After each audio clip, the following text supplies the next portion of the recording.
The smell of coffee is in the air. It must be time for another episode of The Art of Struggle. Welcome to another episode of my podcast called The Art of Struggle. You can hear me rant about art, video games, movies, pop culture, CGI, the industry, and much, much more. My name is Fatah, and I'll be your guide as we explore the world of CG, pop culture, and the people who make it all possible. Let's do this. It seems Google is exploring 6 degrees of freedom and other features for Daydream VR. Google has detailed a handful of features its team is toying around with for its Daydream VR platform that developers might be interested in, including experimental 6 degrees of freedom tracking for the Mirage Solo. 6 degrees of tracking isn't a groundbreaking VR development. Let's start off there. On its own, but as Google notes on its developer blog, the tech has typically been limited only to PC-based VR, while the Mirage Solo is notably a standalone headset. The company is adding APIs to the Mirage Solo that allows for 6 degrees of freedom controller tracking and has created its own set of experimental controllers to give devs a way to test out and create VR experiences to accompany the tech. Ideally, this would mean that the Mirage Solo will eventually be able to offer accurate and self-contained positional tracking without the need for external cameras or sensors positioned throughout the room. That is crazy. That would be a nice step if these standalone VR headsets could do stuff like this. So yeah, this would be dope. US-based developers can apply for an experimental 6 degrees of freedom dev kit to try out the tech for themselves on Google's developer portal.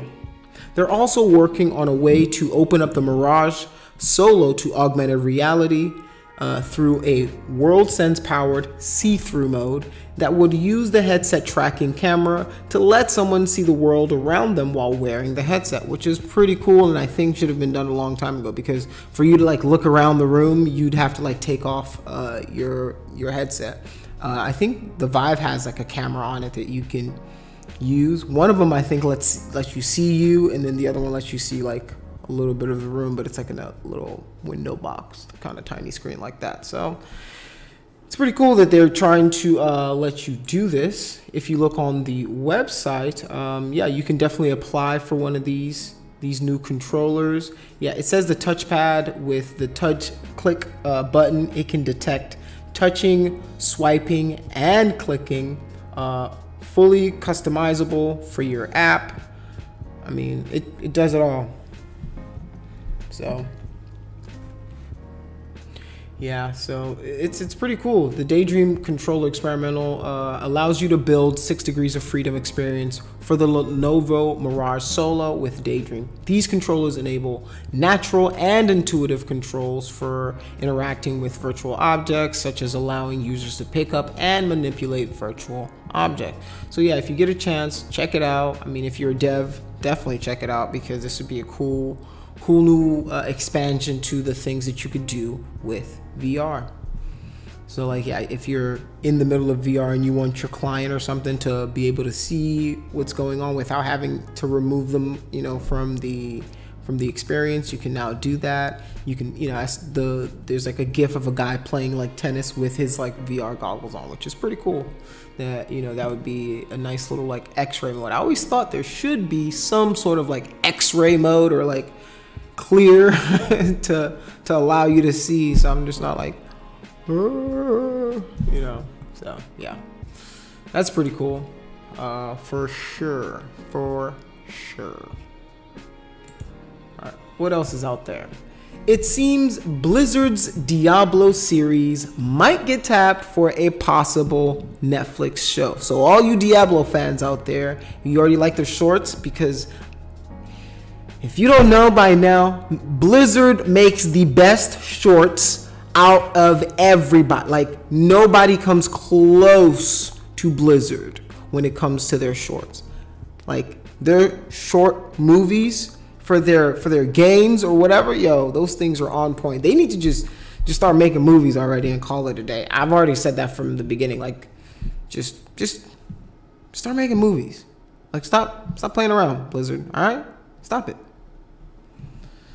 Blizzard's Diablo series will be tagged for a possible Netflix show. So Activision and Netflix look to be pulling together a team to develop an animated series based on Blizzard Entertainment's Diablo series, at least according to now deleted tweet from a possible writer on the project. If everything falls into place, this would see Diablo join the animated Castlevania series, which is dope, in Netflix library of game-inspired content, and adds another notable franchise to the growing list of games being picked up for TV and film adaptations. Andrew Crosby, Hellboy writer and founder of the comic publisher Boom Studios, tweeted yesterday that he is in final talks to sign on as the showrunner and writer for an otherwise unannounced Diablo animated series on Netflix. The tweet has since been deleted, but the folks at Bloody Disgusting were able to grab the text before Cosby removed the tweet. Gotcha. This is the internet. When are people going to realize this is the internet? That the moment you throw it out there and you're like anybody of note, yo, somebody screenshotted it. Somebody's already got it. Somebody's got it. All right. So, yeah, I guess I can confirm I am indeed in talks to write and showrun the new Diablo animated series he wrote for Activision and Netflix. Read Crosby's now deleted tweet. It's very exciting, and I hope to the high heavens it all works out. Well, I do too, because Blizzard does some really good work. I don't even play the Diablo series like that, but I know a lot of people that do, and I'm pretty sure they would love this. Let me know in the comments if you would love to see a Diablo's animated series. I think I would like to see Overwatch. I don't even play Overwatch, but like I saw one of their animated shorts and I was like, it looks so good. I'll see if I can post a link to it somewhere in the comment thingy. So yeah, really good stuff, Blizzard. All right. On that note, let's go to quote of the day.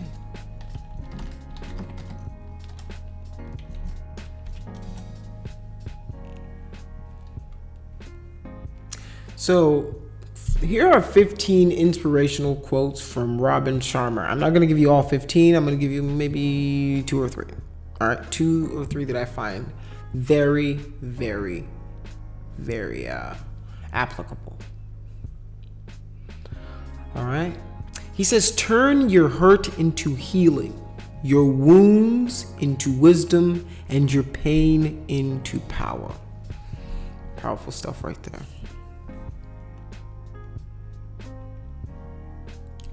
Know that if you win this, you win everything.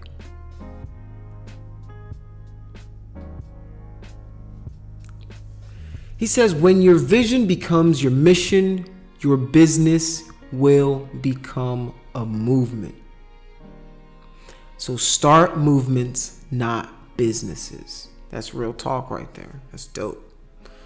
All right. I want to thank you for listening to another episode and watching another episode of The Art of Struggle, wherever you're listening or watching at. My name is Ty. I've been your host. I want you to follow me if you can. Subscribe if you want to.